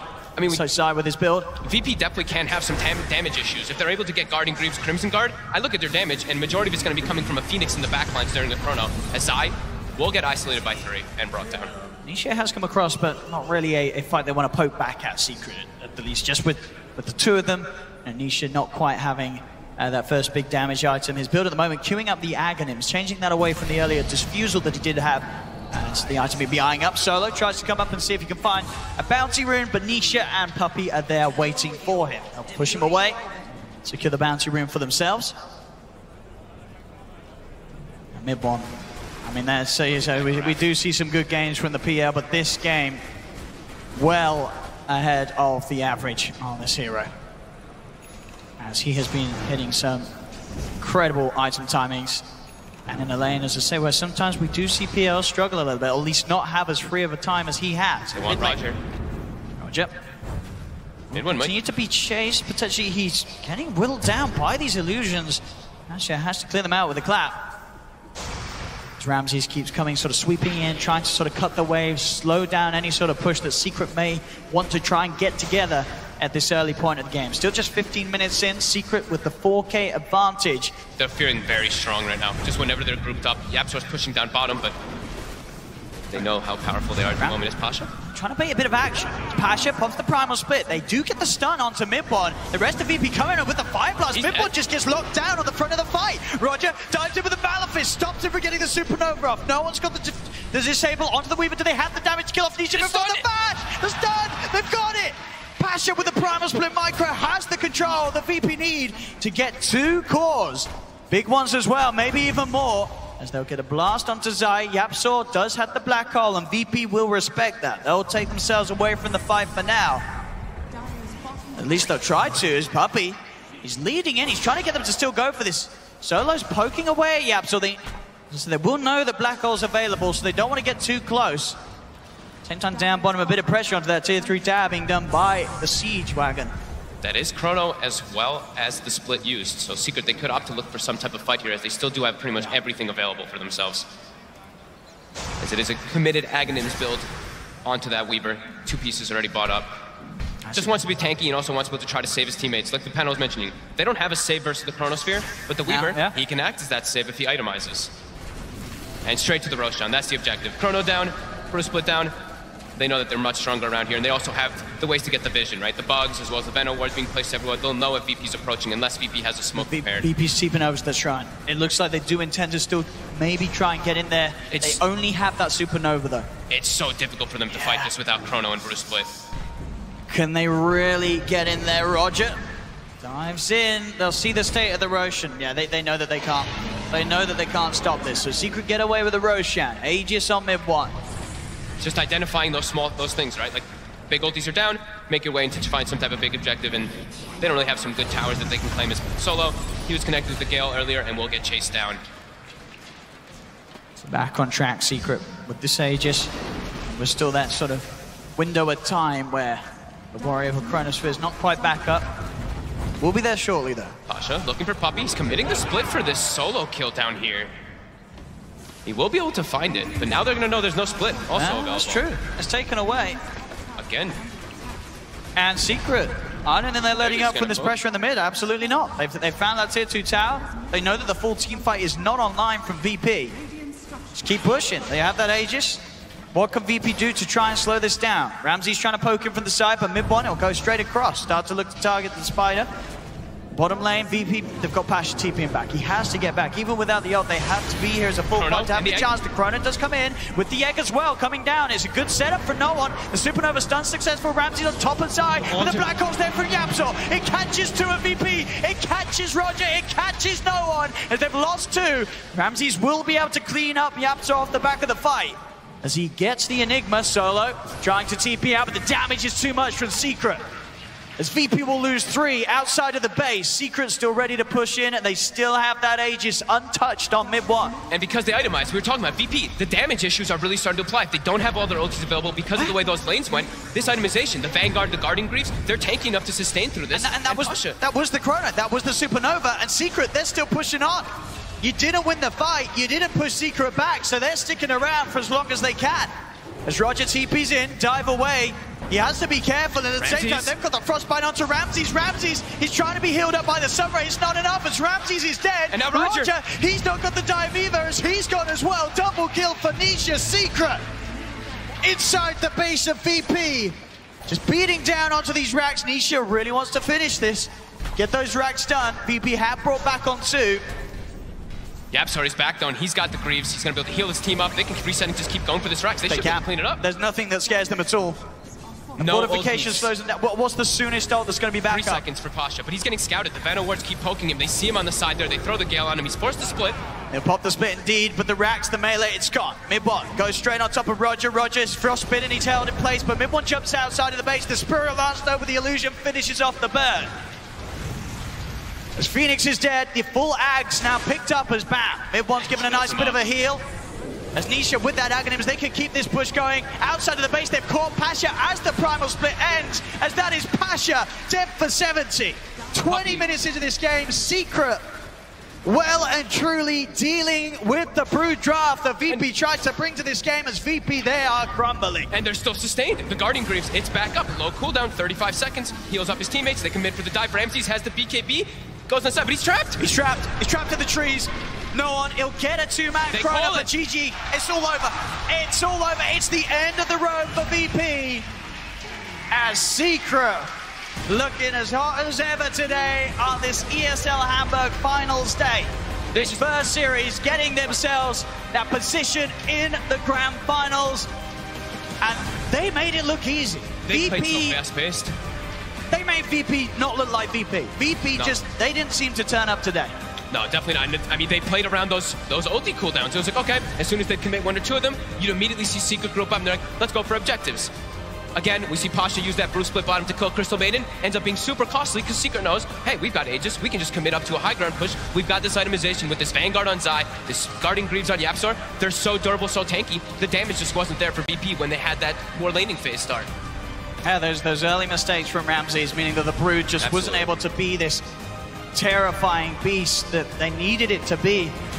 And Secret, again, even in drafts where from first look it looks like they're going to struggle, Secret, it was the exact opposite of that. They felt like they didn't get even as tested as much as they did in game one by quite a mile. This was a lot easier for Secret this match. No, I mean, the play by mid one as the PL, you thought Ramses, he'd be able to build up that spider army at some point, right? And at least out farm him or try to like pressure the tower. But then he gets that one big kill, he's able to get the strong early Aquila, and the way mid one played it, 6.5 or 640, I think it was, he gets the mid tower instead of a Broodmother. That's massive. I mean, mid one is just looking ahead of the game as compared to any other mid lane at the moment at this LAN, as both of these games. That game one with the Invoker moving around as he did on the map, and this game just absolutely crushing it on the PL. But there we have it, ladies and gentlemen, Secret moving on as they'll knock VP out of the tournament 2-0. Back to you guys on the panel. Thank you very much, ODPixel and Fogged, for the commentary on our first series of the day. Just the grand final ahead of us now. Vici Gaming will play Team Secret after a thoroughly dominant performance in a 2-game series in this lower bracket final. The thoughts of our panel are next. Kyle, I think you said to me this morning, Secret are just too good for this. And they've proved it in 2 fantastic games. I know some might feel Virtus.Pro didn't really turn up in this lower bracket final, but you can't take anything away from how Secret have played. No, I thought VP had the better lineup. I'm like, okay, Secret can't answer the Brood, they can't answer the Void, but what they can do is play this Animal Farm style to perfection, where they just have the ability to apply pressure at all times. All of their heroes peak between 10-20 minutes. They get these huge team fight items, and it doesn't matter if Void kills one guy in a chrono, because the product of the rest of the draft is so much stronger now that one core has utilized his big cooldown. Yeah, George Orwell aside, Trent, it was a great performance by Secret, but what did Virtus.Pro get out of this? What do they learn from this? Because it didn't seem like, it seemed like a Virtus.Pro draft, didn't it? It was like, oh, there's a Brood. We weren't really surprised, and then that just didn't look like them in game 2. It's a late pick Brood, and we just said that looked like the better draft that they had, like compared to Secret. They won the other series using last pick Huskar, sort of a deal. So I think you kind of expect that to be VP's trump card, and that's how they're going to win these games. So now when that's not working for you, I think you have to start looking, like, instead of maybe in the mirror at like some of your older strats for VP, maybe it's time to actually start collecting, because I feel like they set a lot of the tone for the previous couple years, really. I mean, they were dominant, right? There's no question about that during the DPC. But at this point, maybe they need to start bringing some stuff in, because this still looks like some old VP stuff. It's early in the season, I guess. Will, a couple of days ago, Ramses said, we're not tier 1 right now. They kind of confirmed that in their game, didn't they?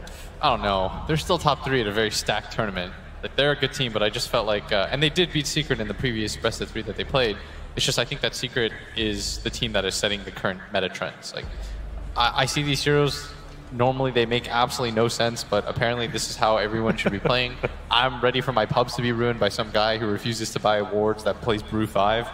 But I mean, they're just making it work. You saw that Virtus.Pro is trying to keep up with them in the draft. They take the Brewmaster themselves, but their understanding of the hero is just not as good as Team Secret's is. Yeah. Fantastic performance again from Nisha. Yeah. You pointed him out as a standout player, and he's been fantastic. And the thing is, he already kind of fits into this roster. He went Dragonlance Ags. You know, he's the same way. You know, I said they had no anti-chrono, but he can just time-lapse anybody that gets caught and save them. It's very difficult to lock down a Weaver. He's not relied upon to deal the damage. He just has to keep his PL alive, keep the wards coming. Like, you know, it's what is it? It's like Clash of Clans, right? You put down a factory and it like makes the guy run down the lane. I'm done. I'm moving on. You got to keep the factories alive. I'm moving on, Kyle. That's one analogy too many. Purge, my man, save us. My MVP of the tournament so far has got to be mid one here. Is this game he played PL against a Broodmother, not looking like a great matchup, but there's actually a lot of things going for it. And I think this is part of Secret's plan here, to let them get Brood and to show that PL can beat him. He's got like a 15 to 20 base damage bonus or advantage at level 1, and he's got like an extra 3 or 4 armor. What mid one did was contested every single last hit, even taking tower damage under the first wave to try to get a last hit or deny advantage over Ramses. Now, Ramses' upper hand on a Broodmother is that he can spawn a lot of spiders, which then trade hits better better against the PL, but the negative is that he also needs mana to cast spells to make spiders. But because he got denied so much, his early gold didn't come online fast enough. So what PL basically did was, first item picks up a Wraithband, second item a second Stout Shield. This increases his damage block percentage by 25% due to probability, which means that 75% of the time, every spider hit on him deals 0 damage, all blocked. And any brood damage back to him also doing very little damage. So with these two items, the Wraithband and the second Stout Shield, he just guaranteed that he doesn't have to leave the lane. And what ended up happening is once he hits 6, he's just hitting spiders the whole time. He can just stand here and right-click every spider, killing them. Extra gold for the lane. That just buys time for him to later kill the next creep wave. So what happens is on the first catapult, he ends up killing the whole creep wave. Ramses goes over here to finish a jungle camp, and then he starts cutting the creep wave. And then with this push, when he has ended up killing that, he's just under tower with his catapult, spawning infinite illusions, blocking all damage other than the tower damage, and he gets that free solo kill and also takes the tower at 6.5 minutes. It's actually ridiculous how this game turned out based on the draft. So mid one, man, this guy is just completely winning games for his team.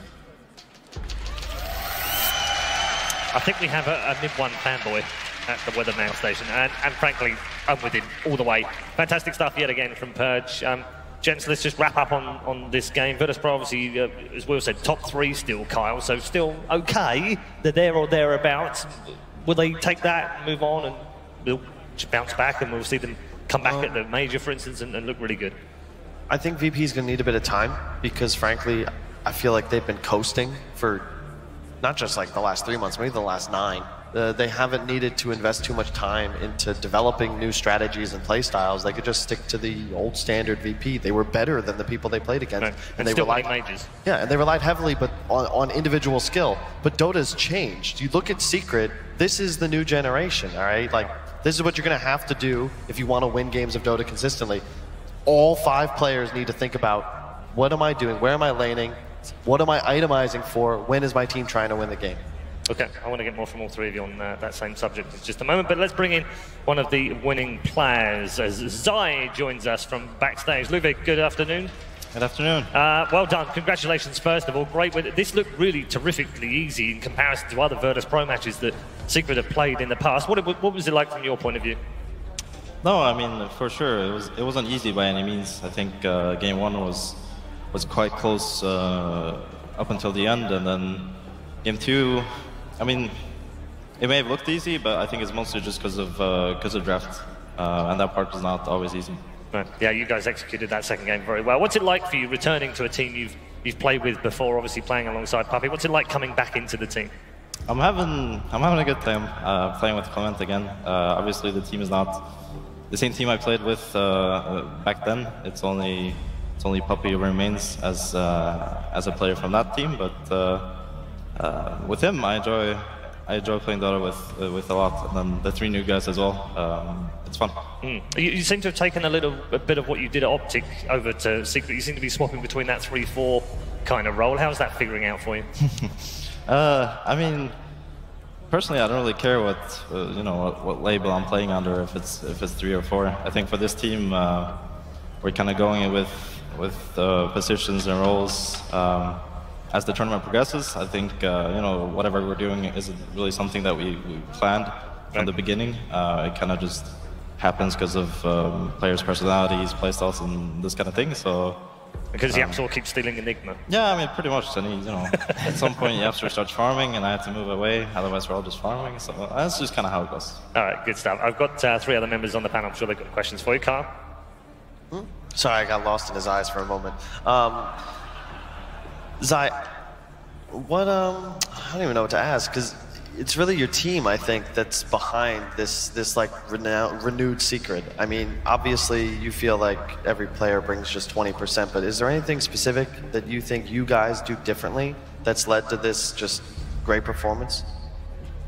I mean, I think we just have 5 players that if on their own, they could all be core players if needed. And I think 2 of them are playing support, and I'm playing this, pseudo offlane support kind of thing. And then we have two very stable cores. And yeah, we're just kind of working for us, partly because I think we're all just very good at Dota. And then we've joined this team, this group of players, and we have new ideas after TI and stuff like this, and it's kind of just it's working. Hi Zai. Hello. How'd the discussion go when Puppy just decides to say, like, I'm going to play Legion 5, we're going to have no normal support heroes? Like, what? Is anybody like, yeah, that's a little bit crazy? No, I am all, like, I approve of all that stuff.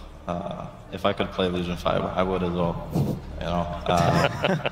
So I have nothing against it. Right, Trent. You guys are going up against Vici Gaming now, right? Yep. Grand final stuff, so 1-1 in the group stage. Going into that match, do you think there's anything that you learned from there that's going to apply in the final? I think game 1 in the group stage, I played Bounty Hunter offlane, which was an experiment. I think I failed one. There's still potential in the hero, I believe, but it was kind of one of those games where we tried something, a strategy that just did not work at all. But then in game 2, I think we had a much better draft, and the game was relatively simple. So, I mean, not to disrespect them, they're a very good team, but I'm very confident that we can beat them. All right, good stuff. Thank you very much, Si. We'll let you go. Don't forget to leave your mark. Sign the camera for us, and make sure your signature's left backstage for posterity. There we go. It's got such big writing, can't even see through the camera. Thank you very much, Si. Congratulations to Team Secret as well. They have made the grand final once again at a big event, the ESL 1 event as well, and try and redeem themselves from last year. They will play Vici Gaming in the grand final. Let's just wrap things up on the series and award an MVP, gents.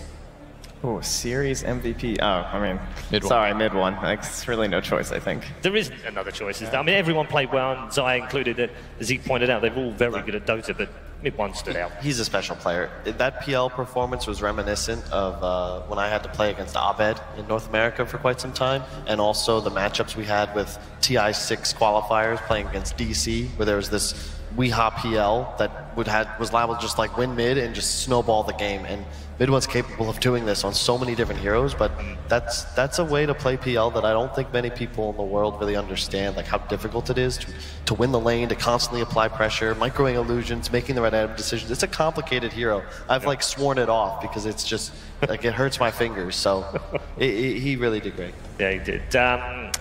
Goodbye to Virtus.Pro, obviously, gents, and that's it. They're done. Third place. Looking ahead to the final, Will, Vici. I mean, they've played well to get there. They seem to want to have Secret as well. When we spoke to Ori yesterday, he said, no, I want to play Secret in the final. So they've got their wish, and we couldn't have had a better final, could we, in many ways? Oh, for sure. I mean, I want to see what Secret pulls out of that. I feel like Vici, when it comes to drafting, has so far been the most conventional team out of this tournament, and Secret has been the most unconventional team. And so I think why they're so excited to play each other is whose style wins. They're on such opposite ends of the spectrum. I'm sure Ori's looking at this. He looks at Secret Josh, he's like, we should be able to punish that. I can't believe that nobody else is. Yeah. I think we've talked a lot about mid-1, but mostly because we've just been watching over the past couple of days, maybe a bit more, but I feel like Ori has been playing spectacular throughout this entire event. And he's a guy who kind of got like the superstar status, and then he had some problems in some like the bigger patches last year, and until he kind of like fell off based on like the team he was on and stuff. And so redemption time for Ori, get himself a grand final. Sounds good to me. Plenty of stories in our grand finals as well. Thank you very much, gents, and thank you all for having the enjoyment alongside us, watching all this Dota for the last 6 days. However, it is going to come to an end this afternoon. The grand final is a little bit away because obviously we don't have that until 4 o'clock local time here. So don't get too worried if you're thinking, oh my God, when's the final start? No, it's not starting straight away. We also have the Esports Hall of Fame as well. We're going to honor someone very special.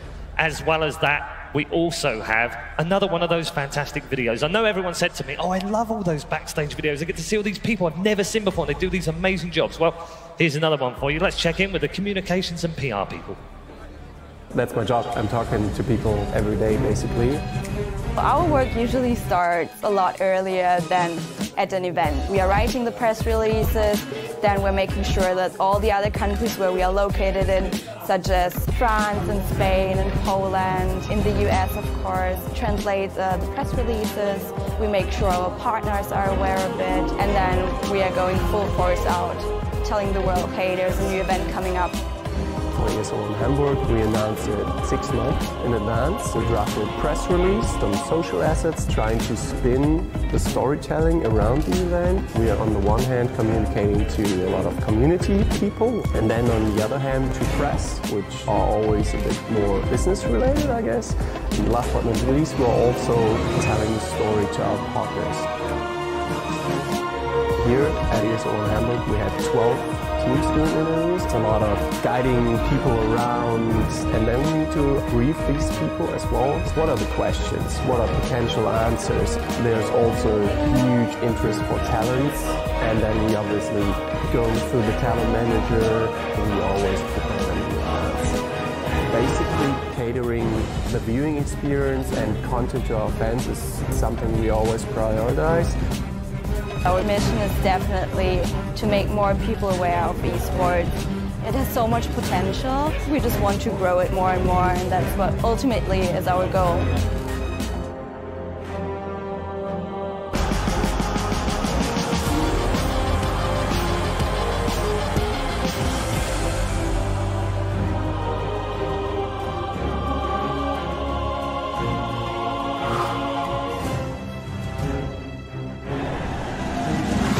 Intel technology powers the best of esports, and the best demand a superior level of performance.